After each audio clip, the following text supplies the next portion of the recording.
Parang alon sa dagat ang idinulot ng pagdaan ng isang dambuhalang truck sa baha kanina sa barangay Santo Domingo, Quezon City. Tuloy, ilang gate sa lugar ang nawasak. Bukod sa malalaking sasakyan, bangkalang din ang nakadaraan. Isa ito sa mga lugar sa Metro Manila na binaha dahil sa thunderstorms. May ilang stranded na estudyante.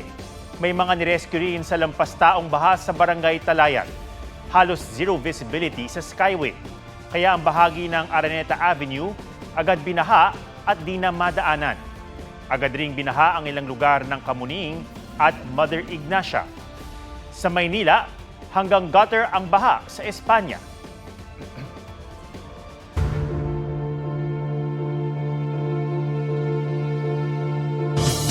Sa kabila ng biglaang pagbibitiw ni Zaldico bilang Ako Bicol Party List Representative, hindi pa rin daw siya lusot sa mga akusasyon ng korupsyon. Isa siya sa mga pinakakasuhan ng Independent Commission for Infrastructure dahil sa mga umano'y kinurakot na proyekto sa Oriental Mindoro. May report si Sandra Aguinaldo. Ngayong araw ang deadline ng pagpapauwi ng Kamara kay Ako Bicol Party List Representative Zaldico para humarap sa ethics complaint laban sa kanya. Pero walang ko na dumating. Sa halip, nagsumite siya ng resignation letter bilang mambabatas. Rason ni Ko, may mga banta na raw sa kanyang buhay at pamilya at pinagkakaitan daw siya ng due process. Effective immediately ang pagbibitiw at hindi na mababawi. Ang Ako Bicol Party List daw ang pipili ng papalit sa kanya. Pinaglilinis na rin daw niya ang naging opisina sa Batasang Pambansa. Pero sa naturang sulat din sumagot si Ko sa mga punto sa ethics complaint ni Navotas Representative Toby Tiangco. Hindi raw totoo at walang basehan ang akusasyong siya ang utak at nagpahintulot ng last-minute insertion at realignment sa budget ngayong taon. Lahat daw ng items sa 2025 General Appropriations Act at bicameral report ay inaprobahan sa plenaryo at umaayon sa proseso ng Kongreso. Aniya, imposible o kaya'y improbable o malabo na mag-isa lang siyang nagsingit sa budget nang hindi nasisilip o aprobado ng Senado at Kamara.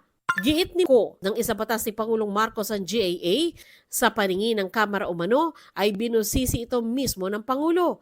Hindi rin daw siya kumita o kumubra sa mga proyekto ng SunWest Incorporated, kumpanyang dati niyang pag-aari na nadadawit sa mga proyekto. Unang sinabi ni Ko na nag-divest siya rito noong 2019. Tinanggap na ni Speaker Bogie D ang pagbibitiw ni Ko. Wala nang karapatan ang Kongreso para maimbitahan siya at maanyayan para umattend sa Committee ng Ethics. May nilinaw rin si Speaker sa ipinaalam niyang leave.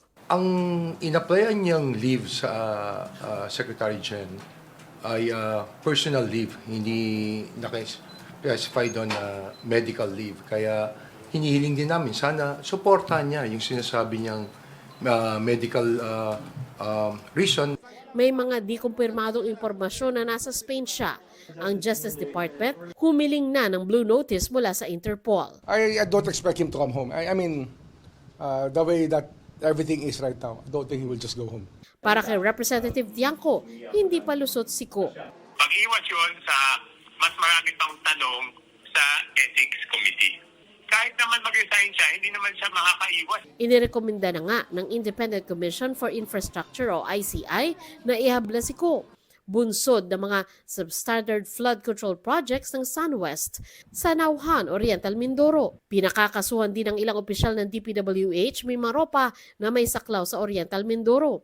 Gayon din si SunWest President and Board Chairperson Aderma Angeline Alcazar at 4 na miyembro ng Board of Directors. Posible pong magsampa ng kaso paglabag ng Anti-Corrupt and Graft sa Anti-Graft and Corrupt Practices Act, sa procurement law po, sa violation ng revised penal code, specifically sa provision ng malversation and falsification, and of course, isa po dito ay yung paglabag sa Code of Conduct of Public Officers and Employees. Sinusubukan pa namin kunan ng pahayag ang mga pinakakasuhan ng ICI.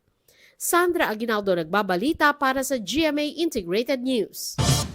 Nagsagutan ng dalawang dating leader ng Kongreso, sina Chis Escudero at Martin Romualdez.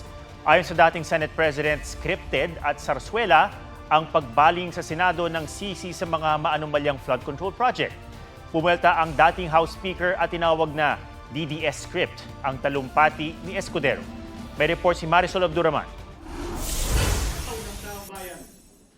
Isang tao lamang, Ginoong Pangulo, ang nasa likod ng script at sarswelang ito. Sasabihin ko, Martin Romualdez.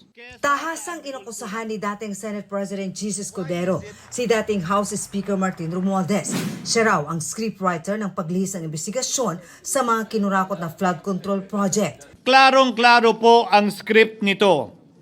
Ipitin ang tatlong dating DPWH officials, pakantahin sa kanila. Mema banggit lang na senador. Kapani-paniwala ba na wala silang kinausap na kahit isang congressman nakaupo na totoong may hawak ng mga distrito? Sinigundahan din niya ang pahayag noon ni Navotas Representative Toby Chanco na ginamit daw ni Romualdez ang national budget para isulong ang impeachment ni Vice President Sara Duterte. Sabi nila, pumirma kayo dahil kung hindi lalabas ang pondo nyo na naka-FLR bago mag-eleksyon. Subalit, Ginoong Pangulo, hindi ito umubra. Dahil tinanggihan ito ni PBBM. Sinabi niyang walang ganyang uri ng usapan. At sinabi niyang hindi niya gagawin yon. Kaya't hanggang ngayon, nananatili pa rin for late release ang mga questionableng pondo nila. Kaya hirit ni Escudero. Pasagutin at imbestigahan lahat ng niname drop at nabanggit. Congressman man, senador man at iba pang opisyal. At dapat kasama dito si Martin Romualdez. Welter Romualdez, hindi expose kundi DDS script ang talumpati ni Escudero na sa halip na magpaliwanag sa sariling hinaharap na bintang ng kickbacks na nisi pa raw. Maninawaan niya na para lang ito sa kanyang pansariling ambisyon, ang pumosisyon bilang kaalyado ni VP Sara sa 2028. Patuloy raw siyang makikipagtulungan sa bawat patas na investigasyon. Hinihingan pa namin ng pahayag dito si Escudero.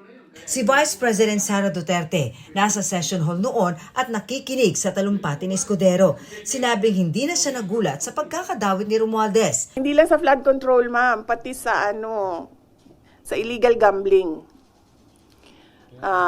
Tumatanggap sila. So, si Martin Romualdez. Baka kasi yung tao na nagtrabaho ng basura, flood control yung pera na tinatransport nila. Pero marami pang iba pang mga sources ng corruption na dinideliver. Pinasinungalingan ni Romualdez ang akusasyong may binulsa siya mula sa illegal gambling. Guni-guni lang daw at walang ebidensya ang sinasabing mga maleta na pera na inihahatid sa kanya. Nakalulungkot daw na ang bisi pa mismo ang nagpakalat umano ng kasinungalingan. Marisol Abduraman, nagbabalita para sa GMA Integrated News. Inamin ni Quezon City 2nd District Representative Ralph Tulfo na siya ang nasa viral video ng isang magarbong party sa Las Vegas sa Amerika. Sa video na unang inilabas ng Bojack TV, makikita si Tulfo na umiinom at pumipirma ng bill sa bar na mahigit $42,000 o mahigit 2 milyong piso. Ayon sa kongresistang anak ni Senator Raffy Tulfo, kuha ang video sa pribadong pagdiriwang noong Pasko ng 2023. Pinagdiriwang din umano nila ang magandang balitang natanggap ng kanyang mga kaibigan. Credit card daw niya ang ginamit pero nag-ambagan daw sila sa bill. Personal na lakad daw ito at walang ginastos na pera ng taong bayan. Nananawagan si Representative Tulfo na huwag lumihis sa usapin ng korupsyon at panagutin ang dapat managot. Si dating PNP Chief Retired Police General Rodolfo Azurin Jr. ang papalit kay Baguio City Mayor Benjamin Magalong bilang Special Advisor at Investigator ng Independent Commission for Infrastructure o ICI.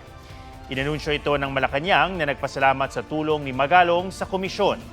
Bukas din daw sila sa anumang maitutulong niya kahit hindi na bahagi ng ICI. Malaki raw ang tiwala ng palasyo kay Azurin para gampanan ang mandato ng komisyon dahil sa karanasan nito sa at uri ng pamumuno. Sa patuloy na investigasyon ng ICI, pinatawag muli sina dating DPWH engineer Bryce Hernandez at JP Mendoza. Ayon naman kay ICI Executive Director Attorney Brian Hosaka, mananatiling pribado ang mga pagdinig sa kabila ng panawagang isa publiko ito. Ayaw raw nilang magamit sa mga political agenda. Sa gitna ng pagbangon mula sa Bagyong Opong, nasa state of calamity na ang Oriental Mindoro pati Masbate, kung saan problema pa rin ang kawalan ng tubig, kuryente at signal. May report si JP Soriano. Nagluluksa ang pamilya ni Brian Bolaño sa pagkamatay ng 16 na taong gulang sa kasagsagan ng pananalasa ng Bagyong Opong. Sinundan ko, ako mismo ni-revive ko pa rin yung anak ko. Sa sobrang ko na hindi ko matanggap. Sa ang iniisip ko, hindi ko susukuan yung anak ko. Pero hindi na talaga. Wala na talaga. Nasawi si Brian nang mabagsakan ng gumuhong pader ng kapitbahay ang sinid. Isa sa 9 na namatay sa Masbate, kung saan mahigit 150,000 individual ang naapektuhan ng bagyo. Ang mga guro sa Masbate National Comprehensive High School tulong-tulong na sa pag-aayos. Wala kaming ibang gagawin kundi tanggapin ito at mag-move on. Sa lalawigan ng Masbate, 57 silid-aralan ang nawasak sa 54 na paaralan. May 43 classroom ding binaha at 11 na landslide. Bukod pa sa libu-libong gamit na nasira ng bagyo. Apektado rin ang supply ng kuryente, pati supply at presyo ng tubig, maging ang cellphone signal. Nung dati, 25 pesos, ngayon 45 pesos dahil sa mayroon na po gamit na generator. Kasi wala nga pong kuryente ngayon, hanggang ngayon. Ang Oriental Mindoro naman isinailalim na sa state of calamity. Umaabot sa mahigit 5,000 bahay ang nasira doon. Mahigit 600 dito totally damaged. 13 barangay ang binaha, 6 ang lubog pa rin. Umaabot sa mahigit 1 bilyong piso ang pinsala ng bagyo. Sa Northern Samar, nasa 1,475 na bahay ang nasira ng bagyo. Mahigit 7,000 ang apektadong pamilya. Apektado ng bagyo ang 2 tulay ng lalawigan ng Biliran sa Eastern Samar. Sa ibang daan, mga putik at bato na inagos ng baha ang perwisyo sa motorista. Mahigit 30 bahay ang binaha. Nasa 2,355 na pamilya o 7,329 na individual ang dinala sa 78 na evacuation center sa Biliran Province. Sa buong lalawigan, 10 ang namatay dahil sa Bagyong Opong. Mula rito sa Masbate, JP Soriano, nagbabalita para sa GMA Integrated News.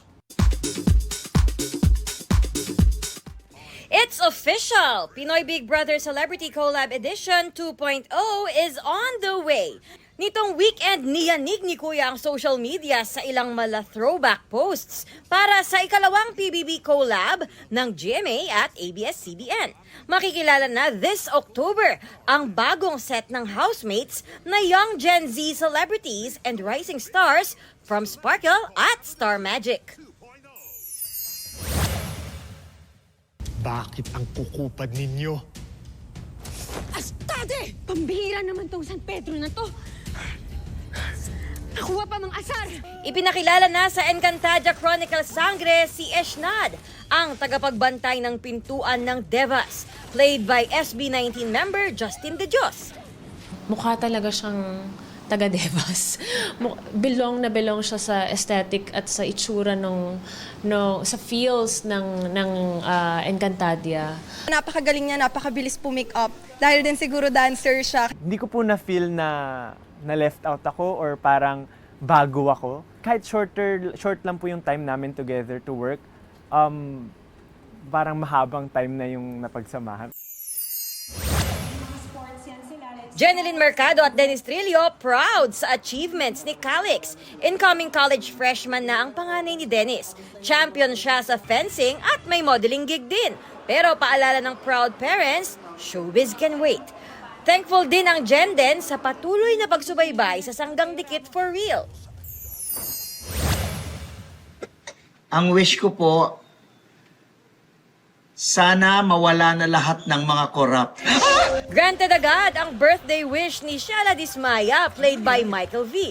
Mabilis kasing naglaho ang mga umano'y korap na nasa Bubble Gang Court, including both Shala and Corny Dismaya. Hirit ng netizens, sana all! Athena Imperial nagbabalita para sa GMA Integrated News.